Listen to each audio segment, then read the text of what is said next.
నమస్తే రమగారు. నమస్తే జయ. రమగారు, పూర్వజన్మ హ్మ్. మంచి చెడు ఈ జన్మకి మనకి అవి క్యారీ ఫార్వర్డ్ అవుతాయని చాలాసార్లు మనం మాట్లాడుకున్నాం. అయితే చెడు జరిగినప్పుడు ఎక్కువగా అనుకుంటూ ఉంటాం, ఏ జన్మలోనో ఏదో పాపం చేసుకున్నాం, ఏదో జరిగింది, దానివల్ల ఈ జన్మలో అనుభవిస్తున్నారు, అనుభవిస్తాము అని. అదే మంచికి అంత తొందరగా అనుకోలేకపోతాం రమగారు. అది పూర్వజన్మ నుంచి వచ్చింది అనుకోలేము. క్రెడిట్ మొత్తం నాదే, పక్కన వాళ్ళకి కూడా వెళ్ళొద్దు కనీసం. అలాంటి ఆలోచన ఉంటుంది కదా. జనరల్గా చేస్తారు, కానీ మన తాలూకు సుఖ దుఃఖాలు ఎక్కువ భాగం మనం ముందు నుంచి తెచ్చుకున్నవే ఉంటాయి. ఇప్పుడు చేసే క్రియలు, ఆలోచనలు అవి ఈనాటివి. కానీ మనకి ఏదైనా చాలా ఇబ్బందికరమైన పరిస్థితి, మరణాలు లేదా అనారోగ్యాలు, అవన్నీ కూడా పూర్వజన్మ నుంచి క్యారీ ఫార్వర్డ్ అవుతాయి ఖచ్చితంగా. ఇప్పుడు ఇవాళ మనం పుట్టాం జయ, ఇంతకుముందు మనం ఉన్నామా? అనుకుంటాం, ఉన్నామేమో, ఎక్కడో పుట్టుంటామేమో. అదే, అక్కడ ఏం చేసి ఉంటాం? అసలు ఎలా పుట్టామో తెలియదు కదా రమ్మగారు. అక్కడ ఎలా పుట్టామో తెలియదు, ఏం చేసామో మనకి తెలియదు. కానీ ఇప్పుడు పుట్టేశాం మనం. ఆ ఏం చేసామో నీకు నాకు తెలియదు, కానీ మన చుట్టూతా కొంత ప్రపంచం ఉంది మనమే కాకుండా. వీటిని మనం ఏమంటాము? పంచభూతాలు అంటాం. పంచభూతాలనే పృథివ్య తేజో వాయురాకాశాలు. అవును, మనం మామూలుగా చెప్పుకునేటిది నిప్పు, నీరు, భూమి, ఆకాశము, గాలి. ఈ 5 వీటితో పాటు ఎప్పుడు ఉండేవాళ్ళు సూర్యుడు, చంద్రుడు, వీళ్ళు 7. దీంతో పాటు మనసు అనేది ఒకటి ఉంటుంది. అది చూస్తూనే ఉంటుంది. అది మనతో పాటు ప్రయాణం చేస్తుంది. ఈ గుంపంతా ఉంటారు. ఇప్పుడు మనం మరణించిన తర్వాత మనం మళ్ళీ పుట్టాం, ఇవే ఉంటాయి కదా మన చుట్టూతా. ఇప్పుడు నేను కొత్త ముఖంతో పుట్టానని భూమి ఆకాశాలు మారిపోవు, పంచభూతాలు మారిపోవు. అవే పంచభూతాలు అలానే ఉంటాయి. మనసు కూడా ఉంటుందంటారా మళ్ళీ జన్మకి? ఉంటుంది, అది ప్రయాణం చేస్తుంది. కానీ దాని తాలూకా విషయాలు మనకు తెలియదు, ఏమీ తెలియవు. ఒక్క టింట్ లాగా ఉంటుందా రమ్మగారు? ఖచ్చితంగా. పంచకోశాంతర అంటారు వాటిని. అమ్మవారిని పంచకోశాంతర స్థిత అని చెప్తారు. 5 కోశాలలో ఉంటుంది అమ్మవారు అని. వాట్లల్లో ఒక్క కోశం, శరీరము పంచకోశాలతోటి నిర్మించబడి ఉంటుంది. ఒకటి జీవుణ్ణి అనుసరిస్తుంది, అది కూడా ఏంటంటే పూర్తి స్థాయిలో అనుసరించదు, సూక్ష్మ రూపంలో అనుసరిస్తుంది. అందువల్లనే ఇంట్లో ఎవ్వరికీ లేని సంగీతం ఒక పిల్లకి వస్తుంది. అవును, కుటుంబంలో లేదు అసలు. వాళ్ళ కుటుంబంలో అందరూ నిరక్షరాస్యులే. ఒకడు IAS అయిపోతాడు. సాధారణ కుటుంబంలో ఉంటారు, రోజు గడవని పరిస్థితుల్లో కూడా మీరు అన్నట్లుగా మంచి పరిస్థితుల్లోకి వెళ్ళిపోతారు వారు. ఒక మహాద్భుతమైన కుటుంబం ఉంటుంది, ఒక్క దౌర్భాగ్యపు మనిషి ఒకడు ఉంటాడు. వాడికి చదువు సంధ్య ఉండవు, నానా రకాల దురభ్యాసాలు వాడికే ఉంటాయి, సప్తవ్యసనాలు వాడికే వస్తాయి. అమ్మా నాన్న తాత మామ అందరూ అఖండమైన వాళ్ళు, మంచివాళ్ళు, గొప్పవాళ్ళు, సమాజంలో పేరెన్నిక కలిగిన వాళ్ళు. ఒకడు తన కర్మవశాత్తు అప్పుడు చేసినటువంటి సత్కర్మల వల్ల ఈ కుటుంబంలో జన్మిస్తాడు. కుకర్మల వల్ల అతను ఏ వ్యసనాలతో అక్కడ ఇచ్చేశాడో అదే వ్యసనం ఇక్కడ అనుభవించాల్సి వస్తుంది. ఇది తప్పదు. సో ఇప్పుడు మీరు చెప్పిన దాన్ని బట్టి మంచికైనా చెడుకైనా గత జన్మ అనేది ఒక లైన్ మన వెనకాల ఉంది అంతే. దాన్ని మనం రెండిటికి గుర్తుంచుకోవాలి. అందుకని మనకి ఇప్పుడు ఏం చెప్తారు? సత్కర్మలు చెయ్యి, సరైన పని చెయ్యి, లేకపోతే ఇది నీ వెనకాల పడి వస్తుంది. నువ్వు మంచి పని చేస్తే నీ వెనకాల వస్తుంది, నిన్ను మంచి దారిలోకి తీసుకెళ్తుంది. అవును, నువ్వు సరైన పని చేయకపోతే నువ్వు ఎలాగ పుడతావు? ఇప్పుడు చూడు, దేవాలయం ఇప్పుడు డబ్బులు తినేసినాడు కుక్కై పుడతాడని వింటుంటామా? మనకు తెలుసు, వింటాం అది మనం. అవును, ఇప్పుడు వీడివన్నీ తినేసినాడు, రేపొద్దున ఏం పుట్టబోతాడో అంటాం. మనకి ఈ శాస్త్రం తెలియదు, ఈ వ్యవహారం అంతా తెలియదు, కానీ ఈ మాటలు మనకు తెలుసు. ఇది ఎలాగూ జరగబోయేది. అయితే వచ్చే జన్మ నేను చూడను కదా, అప్పుడు ఏమవుతుందో నాకు తెలియదు కదా, నేను ఏదో ఒకటి చేస్తాను, నా ఇష్టారాజ్యంగా నేను జీవిస్తాను అని కనుక నువ్వు అనుకునేటట్టయితే అది నీ ఇష్టం. కాకపోతే ఈ కలియుగంలో ఏం చెప్తారంటే, ఈ జన్మలో చేసింది ఇప్పుడే అనుభవించాల్సి వస్తుంది అంటారు. మళ్ళీ మళ్ళీ ఇక్కడ అనుభవిస్తాము, మళ్ళీ పుట్టి మళ్ళీ అనుభవించాల్సి వస్తాము ఖచ్చితంగా. దాన్ని అసలు తప్పించుకోలేము. కథా చరిత్సాగరంలో చాలా కథలు చెప్పుకుంటూ ఉంటాం. అవునండి. అయితే ఇప్పుడు ఇది ఇంత టఫ్ సబ్జెక్టు, ఎన్నిసార్లు మాట్లాడినా మళ్ళీ కొత్తగానే ఉంటుంది, బోలెడన్ని అనుమానాలు వస్తాయి మనకి. అయితే అది కదా ఇది కదా, మరి వీడు బాగున్నాడు కదా, వాడు మంచివాడు కాదు కదా, వాడికి దెబ్బ ఎలా వచ్చింది, రకరకాల ప్రశ్నలు వస్తాయి. వాడి అంతా కూడా ముందు చేసుకున్నటువంటి కర్మ, దానివల్లనే వస్తుంది. దీనిలో అనుమానం ఏం లేదు. ఈ కథలు భలే చిత్రంగా ఉంటాయి. ప్రాక్తన కర్మ అని చెప్తాడు, ముందు చేసుకున్నటువంటి కర్మానుభవం తర్వాత ఎట్లా ఫాలో అవుతుంది అని. అజరుడని ఒక వైద్యుడి కథ ఆసక్తికరంగా ఉంటుంది. ఒక ఊర్లో, శ్రీనగరం అనే ఊళ్ళో ఒక విలాసపురం అని ఒక పెద్ద మహారాజ్యం ఉందట. ఈ శ్రీనగరం అనే దేశంలో విలాసపురం అని మహారాజ్యం. ఈ విలాసపురానికి ఒక రాజుగారు ఉండేవారు. ఆయనకి కమలప్రభని చాలా సౌందర్యవతి అయిన భార్య ఉండేదట. చాలా సంతోషంగా ఉండేవాడు. కొంచెం 45-47 ఇయర్స్ వచ్చేసరికల్లా ఆయనకి కొంచెం వృద్ధాప్యపు సూచనలు కనపడేవి మొహం మీద. జుట్టు కొంచెం తెల్లబడింది, ముంగురులు తెల్లబడతాయి. చాలామందికి ముందు జుట్టు తెల్లబడుతుంది కదా. ఆయన అద్దం చూసుకున్నప్పుడల్లా ఆయనకి బెంగొచ్చేది. ఏమిటి ఇలా ముసలాండి అయిపోతున్నాను నేను? ఈ ముసలి మొహంతో భార్యను సమీపించడానికి సిగ్గుగా ఉండేది ఆయనకి. భార్యాభర్త ఓ ఇంట్లో ఉండరు రాజులు. ఆవిడ అంతఃపురం వేరు, ఈయన భవనం వేరు.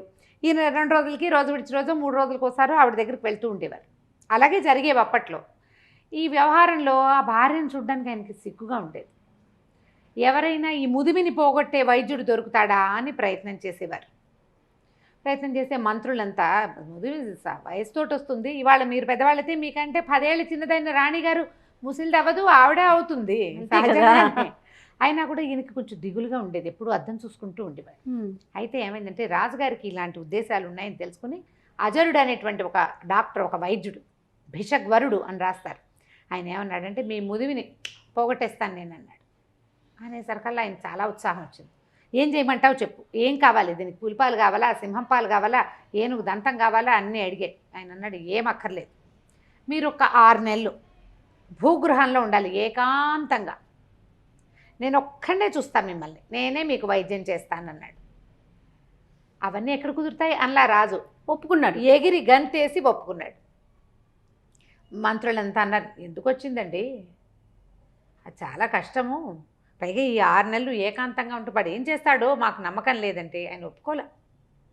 భార్యకి చెప్పాడు, సైన్యాధిపతులకి, వారికి వీరికి అందరికీ చెప్పాడు, నేను యవ్వనవంతున్నై తిరిగి వస్తాను, 6 నెలల పాటు రాజ్యాన్ని బాగా చూడండి అన్నాడు. ఈ అజరుడు ఏం చేశాడు, ఈయనకి ఒక పెద్ద పాతాళ గృహం నిర్మింపజేశాడు, తన దగ్గరే ఉన్నాడు. ఈ పెద్ద రాజభవనం కింద అడుగున సెల్లార్ లాంటిది లోపలికి నిర్మించి రాజుగారు ఒక్కడే ఉంటాడు. ఒక్క సేవకుడితోటి మంచి ఈయన వస్తాడనమాట, రాజవైద్యుడు ఒక సేవకుడు తీసుకుని రోజు వచ్చి ఆయనకి ఏవో మందులు రాసి మొహానికి పూసి ఫేస్ ప్యాక్లు అవి వేసి చేస్తాడు. ఆయన ఒక్కడే వస్తున్నాడు. 2 నెలలు గడిచినాయి. రాజుగారు అద్దం చూసుకుని ఇంకా ముసలి మొహం పడి, ఇప్పుడు ఏమైంది ఆయనకి, ఏకాంతము, ఒంటరిగా ఉండటము, రాజ్యం ఏమైపోతుందో అని దిగులు, తొందరగా యంగ్నెస్ వస్తుందో రాదో అన్న బెంగ, వీటితో పాటు రోజు రోజుకి పెరిగే వయసు ఒక పెరుగుతుందిగా, 2 నెలలు పెరిగితే 2 నెలలు పెరిగినట్టే. ఈయన ఇంకా తగ్గట్లేదు, ఇంకా ఇదైపోతున్నాను అదైపోతున్నాను అంటే ఏమీ లేదు, త్వరలో వస్తుంది, అలా వస్తుంది, ఇలా వస్తుంది అని చెప్పేవాడు. ఈ 2 నెలల్లో ఈ అజరుడు ఏం చేశాడంటే రాజుగారంతా ఎత్తు పొడుగు ఉండి కాస్త అటు ఇటుగా మొహకవళికలు రాజుగారిలాగా ఉన్నవాడి కోసం వేటాడాడు రాజ్యం అంతా. 3 నెలలు తిరిగేసరికి ఒకడు దొరికాడు. రాజంతే ఎత్తు పొడుగు, అంతే మనిషి, అంతే లావు, తర్వాత మొహం అది దాదాపుగా అలాగే ఉంది షేపు.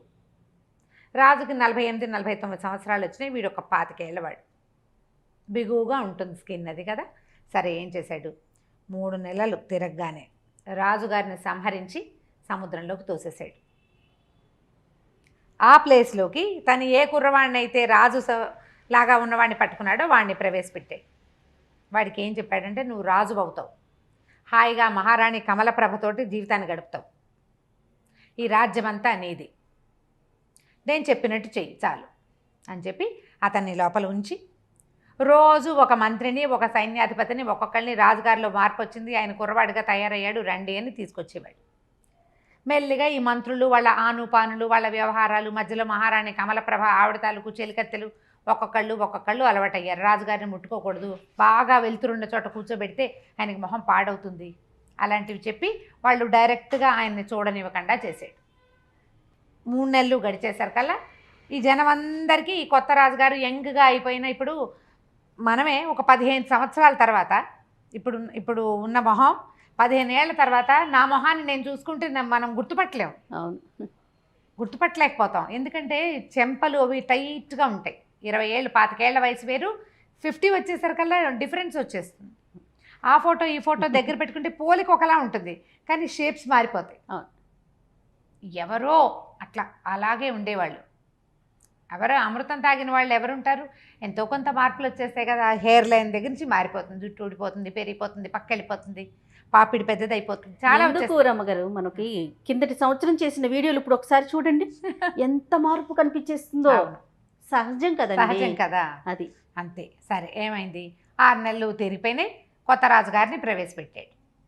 ఈయన ఈ లోపల రాజుగారి లాగా నడవటం, నుంచోటం, మాట్లాడటం అన్నీ నేర్చుకున్నాడు అబ్బాయి. మంచి చురుకైన వాడు. తర్వాత చక్కగా రాజ్యాన్ని ఏలటం మొదలుపెట్టాడు. రాణి కమలప్రభతోటి హాయిగా ఉన్నాడు. ఆవిడ గుర్తుపట్ల తెలుసుకోలేకపోయింది. ఆయన 25 ఏళ్ల వయసులో ఆయన ఎలా ఉన్నాడో ఆయన ఉత్సాహవంతుడిగా ఉండటం తెలుసు. 25 ఏళ్ల కుర్రాడికి న్యాచురల్లీ ఉంటుంది. ప్రత్యేకమైనవి ఏమీ లేవు, పాత అలవాట్లన్నీ మార్చుకున్నానని ముందే చెప్పుకున్నాడు. దాంతో అన్నీ మారిపోయినాయి. కొన్ని తినచ్చు, కొన్ని తినకూడనివి. రాజుగారికి స్వీట్ అంటే ఇష్టం, స్వీట్లు తినకూడదన్నాడు ఈయన. అబ్బాయి తిండు, ఇతను కారమే తింటాడు, స్వీట్లు తినకూడదు కాబట్టి అవి మానేశాడు. అట్లా అడ్జస్ట్ చేసేసుకున్నారు. రోజులు గడిచినాయి. ఇతను ఏం చేశాడు, తన పాత స్నేహితులు ఇద్దరిని పిలుచుకొచ్చాడు. ఆ ఇద్దరు స్నేహితులకి చక్కగా 2 గ్రామాలు 4-5 గ్రామాలు అవి ఇచ్చి వాళ్ళని కూడా తనతో సమానంగా చేసి వాళ్ళని తన పక్కన పెట్టుకున్నాడు. ఈ అజరుణ్ణి మాత్రం వీడు మోసగాడు. చూడండి, రాజుని చంపి తనని ప్రవేశపెట్టాడు. ఆయనతో క్లోజ్గా ఉండేవాడు కాదు, కొంచెం పక్కకు పెట్టేవాడు. తెలివిగలవాడు. సరే, కొద్ది రోజులు గడిచేసరికల్లా అజరుడి కొళ్ళు మండిపోయింది. వీడేమిటి, నేను నిలబెట్టిన బొమ్మ వీడు వేషాలు వేస్తున్నాడని ఒకరోజు నిలదీశాడు. ఏంటి నువ్వు వేషాలు వేస్తున్నావు అన్నాడు. అనేసరికల్లా ఈయనేమన్నాడు, నువ్వు ఇచ్చిన జీవితమే ఇది, నిజం అయినంత మాత్రాన ఏది ఇప్పుడు నువ్వు బయట పెట్టవు.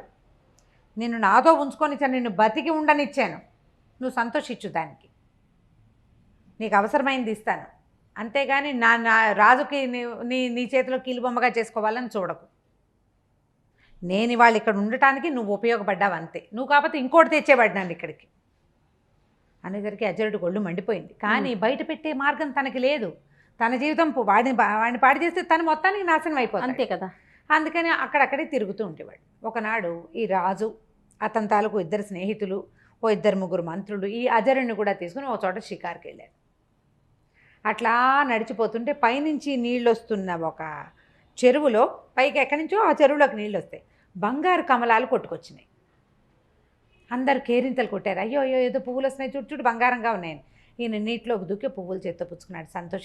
సంతోషించి అజరుణ్ణి అన్నాడు, అజరా నువ్వు ఈ పువ్వులు ఎక్కడి నుంచి పుట్టుకొస్తున్నాయో అక్కడ చూసిరా అని పంపించాడు. మిగిలిన వాళ్ళంతా అజరుడిని తన మీద ఆపేక్షతో పంపించాడని భావించారు. అజరుడు తన్నేదైనా సంహరించడానికి పంపాడేమోనని భావించాడు. ఇక మరి రాజాజ్ఞ, ఒక ఒంటరిగా ఉన్నప్పుడు నువ్వు చెప్తే నేను చేసేది ఏమిటి అన్ను, ఇక్కడ ఇంతమంది ఉన్నారు కదా, ఏం అనలేకపోయాడు. అజరుడు నడవటం మొదలుపెట్టాడు. అతను దూరంగా వెళ్ళటం చూసి వీళ్ళంతా రాజకోటలోకి వెళ్ళిపోయారు. ఈ నడిచి ముందుకు వెళ్ళిన అజరుడు చాలా దూరం వెళ్ళాక ఒక పెద్ద మర్రి చెట్టు కొసన వేళ్లాడుతున్న ఒక మానవ కంకాళం కనపడింది అతనికి. తను అక్కడికి వెళ్ళాక చిన్న మబ్బు బట్టి వాన పడింది. వాన చినుకులు కొన్ని ఈ కంకాళం మీద పడుతున్నాయి. కంకాళం మీద పడినటువంటి వాన చినుకు నీటిలో పడంగానే బంగారు పుష్పం అయిపోతాం. అబ్బా, ఆ పుష్పమే పైనుంచి కొట్టుకొచ్చి ఈ చెరువులోకి వస్తాం. నేను ఆశ్చర్యపోయాడు. ఏమిటి వీడికి, ఎవడిది మానవ కంకాళం, మనిషి కనపడుతున్నాడు, డెడ్ బాడీ, అస్థిపంజరం లాంటిది. కంకాళం అస్థిపంజరం, మానవుని అస్థిపంజరం మనకు తెలుస్తుంది కదా, దాని తల అన్నీ కనపడుతున్నాయి. ఏమిటి విషయం, ఎలా సాధ్యం అని చెప్పి ఏం చేశాడు, ఏమనుకున్నాడు, చూద్దాం ఏమవుతుందోనని ఆ చెట్టు ఎక్కి ఆ కంకాళాన్ని నీటిలోకి తోసేసి దిగి నడుచుకుంటూ వెళ్ళిపోయాడు. మళ్ళీ వెనక్కి వచ్చాడు రాజుగారి దగ్గరికి. ఆయన అడిగాడు, రాజు అజరా కంకాళం కనపడిందా? కనపడింది అన్నాడు. చాలా చిత్రమైన చోటు కాదు అది అన్నాడు. చాలా చిత్రంగా ఉంది, ఏమిటో ఆ ఆశ్చర్యానికి కారణం తెలియలేదు. నేను కంకాళం పడేస్తే ఏదైనా జరుగుతుందేమో అనుకున్నా, కానీ ఏమీ జరగలేదు. ముందు మాత్రం నేను చూశాను, దాని మీద నుంచి పడినటువంటి నీటి బిందువులన్నీ బంగారు పువ్వులు అయిపోయినాయి. అవి కొట్టుకొస్తున్నాయి, ఎటు పడితే అటు కొట్టుకెళ్ళిపోతే ఒకటి మన ఊళ్ళోకి వస్తుంది అనేసరికల్లా ఇతను చెప్పాడు, ఆ కంకాళం నాదే, నా పూర్వ జన్మ అది. రాజభోగాలు ఆశించి విపరీతంగా తపస్సు చేశాను. మరణించిన తర్వాత నాకు ఈ రాజుగా ఈ రకంగా ఇలాంటి అవకాశం ఇచ్చింది విధి. నీటిలోకి తోసి మంచి పని చేసావు. నా పూర్వజన్మలో స్నేహితులే నేను తీసుకొచ్చిన నా సన్నిహితులు 2. నేను అప్పుడు చేసినటువంటి తపస్సు యొక్క ఫలితము ఇప్పుడు రాజుగా ఈ రకంగా అనుభవించేందుకు నాకు అవకాశం లభించింది. ఎవరైనా సరే వ్యక్తుల సహాయం, నేను సహాయం చేస్తేనే వీడు పెద్దవాడయ్యాడు అని చెప్పుకోకూడదు. మనం ఒక కారణం అవుతాం. వాడు ఉచ్చ స్థితిలోకి వెళ్ళాలని వాడు ఇక్కడ రాసుకుని వస్తాడు. దానికి సరిపడా క్రియ ముందు జన్మలో చేసి వస్తాడు. దీనికి వ్యాజం కారణం మనం అవుతాం. నువ్వు ఆ కారణాన్ని అయ్యావు వజరా, అంతకంటే ఏదీ లేదు. అక్కడ కంకాళం ఉందని, దాన్ని స్పృశించే బంగారు కమలాలు వస్తాయని నాకు తెలుసు. నేను చేసిన తపస్సు యొక్క ఫలితం అది అని చెప్పాడు. ఆ తర్వాత అజరుడు ఇంకా రాజుని గురించి మాట్లాడటం మానేశాడు. ఇతనికి ఏం దొరికింది? తనని నమ్మిన మహారాజుని సంహరించి ఒక కొత్త వాడికి రాజు అయ్యేందుకు అవకాశం ఇచ్చే ఇది వీడి విధి ఇది. ఆ తర్వాత అంతకుముందు మామూలు వైద్యుడు, ఇప్పుడు రాజవైద్యుడు బాగా సంపాదించుకుని హాయిగా ఉంటున్నాడు. వీడి సంపాదన ఇలా పెట్టాడు దేవుడు. దేవుడు అంటే విధి. ఇవన్నీ కూడా మనం ముందు చేసుకుని వస్తాం. అందుకు ఇప్పుడు సరి అయిన క్రియ చేయి. ఈ జీవితంలో మనకి ఏం చెప్పబడిందో, మనం ఏ ధర్మాన్ని అనుసరించాలని మన పూర్వులు పెద్దవాళ్ళు, మన ధర్మం ఏది మనకి బోధించిందో అది చెయ్యి. ధర్మేతర కార్యాన్ని చేయొద్దు. ధర్మానికి అమెండ్మెంట్స్ చాలా ఉంటాయి. ఆ అమెండ్మెంట్ తెలుసుకో. నువ్వు ఇది చేయలేకపోతే దానికి తగింది చెయ్యి. అబద్ధం చెప్పద్దు. నువ్వు అబద్ధమే చెప్పాల్సి వస్తుంది. అప్పుడు మౌనంగా ఉండు. అదేదో పూజ చేయాలి, రోజు నిత్యము ఆరాధన చేయాలి. నువ్వు చేయలేవు. పొద్దున్న లేచి సూర్యుడికి దండం పెట్టు. ప్రతిరోజు చిన్న మార్పులు చేసుకోమంటున్నారు, అంతేనండి? అంతే. ధర్మాచరణ ముఖ్యము. నువ్వు సరి అయిన క్రియ చేస్తే నీ తర్వాత జీవితం కూడా సరి అయినదిగా పరిణమించేందుకు అవకాశం ఉంది. నేను కథ చెప్పాను, కానీ మనకి వేమన పద్యాలతో సహా ప్రతిదీ ఇదే చెప్తుంది. అంతే. మనం ఎట్లా మధ్య దొండగింజ పెట్టాం, దొండ మొక్క పెట్టాం, దొండకాయలు కాస్తుంది. చేతి దొండ పెట్టావనుకో ఏం కాయ కాస్తుంది? కూర వండుకోగలమా మనం? చేతి దొండే కదా. అంతే కదా. సరి అయిన విత్తనాన్ని నాటితే సరి అయిన చెట్టు మన విత్తనంలో ఉంది. మనం అది సరి అయిన క్రియ చేయాలి. కుక్రియలు కుకర్మలకి వెళ్ళొద్దు. నేనే గొప్ప, ఎదుటివారి వారు కొంచెం ఒక మంచి పరిస్థితిలో ఉండటానికి దానికి నేనే కారణం అని భుజాలు ఎగరేయొద్దు. భుజాలు ఎగరేయటం కూడా అనవసరమే. ఎందుకంటే వాడు అక్కడ ఉండాలని వాడు రాసుకొచ్చుకున్నాడు. నువ్వు దానికి కారణమయ్యావు. అంతే. కరెక్టే. ఆ మనిషికి కృతజ్ఞత భావం ఉండాలి కదా రమ్మగారు. వాడి కర్మానుభవాన్ని బట్టి వాడికి ఉంటుంది. అప్పుడు మళ్ళీ జన్మలో అతను అనుభవిస్తాడుగా. వాడి కృతజ్ఞత ఉందనుకో, వాడికి సుకర్మ చేసినట్టు. లేదు, ఇదంతా నాదే క్రెడిట్, నా గొప్పతనంతో నా పూర్వ జన్మతోనే నేను ఈ పరిస్థితిలో ఉన్నాననే భావన ఉందనుకోండి, ఇప్పుడు వాళ్ళు ఖచ్చితంగా మరో జన్మలో అనుభవించాల్సింది వాడు అనుభవించాల్సిందే. అంతే. మన ఆలోచనలు, మన విధానాలు మన తాలూకు భవిష్యత్తుని, మరు జన్మని నిర్దేశిస్తాయి. వాటిని సెటిల్ చేసేవివే. బహుశా ఇలాంటివి ఉండబట్టే ఈ జన్మలో సక్రమంగా ఉండటానికి ప్రయత్నం అన్నా చెయ్యి అని చెప్తారు. అంతే కదా. అంతే. ఇప్పుడు సరిగ్గా ఉంటే కృతజ్ఞతగా ఉండు, భక్తిగా ఉండు, ధర్మపరత్వంగా ఉండు, సాధ్యమైనంత. సహాయం చేయలేకపోతే పోని బానే, కనీసం అపాయం అవతల వాడికి ఇబ్బంది పెట్టకు, అదైనా చెయ్యి. ఇబ్బంది అయినా పెట్టకుండా ఉండాలి. అందుకని ఈ కథలు చెప్పుకుంటాం మనం. ఖచ్చితంగా అండి, ఖచ్చితంగా ప్రతి ఒక్కరికి తెలియాల్సిన కథలు ఇలాంటివన్నీ కూడా. అంటే మన జీవితానికి సంబంధించిన విషయాలు కదా రమ్మగారు. అద్భుతం, చాలా బాగుందండి. నమస్తే రమ్మగారు. నమస్తే జయ.